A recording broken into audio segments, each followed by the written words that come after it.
কৃষ্ণনগরে চট্টোপাধ্যায় বাড়িতে পূজিতা হন নীল দুর্গা।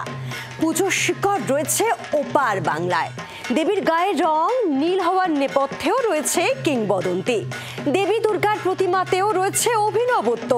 গণেশ এবং কার্তিকের অবস্থান ঠিক উল্টো। রীতি আচার অটুট রেখেই আরাধনা হয় নীল দুর্গার।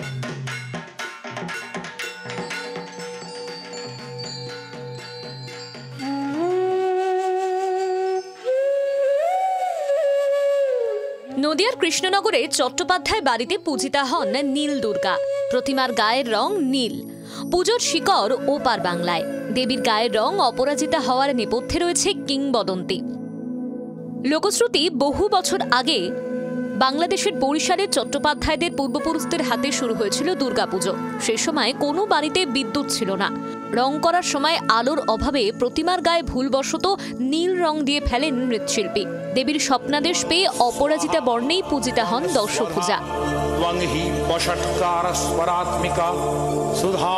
পরে কাঁটাতার পেরিয়ে কৃষ্ণনগরে চলে আসে চট্টোপাধ্যায় পরিবার। সময় বয়ে গেলেও হারায়নি পুজোর জৌলুস। মাছ থাকে, প্রত্যেকদিন মাছ থাকে আমাদের। এবার মাছ ছাড়া পুজো হয় না। সপ্তমীর দিন 7 রকম ভাজা, অষ্টমীর দিন 8 রকম ভাজা, নবমীর দিন 9 রকম ভাজা হয়। আর বলি বলতে আমাদের বলি হচ্ছে পাঠা বলি।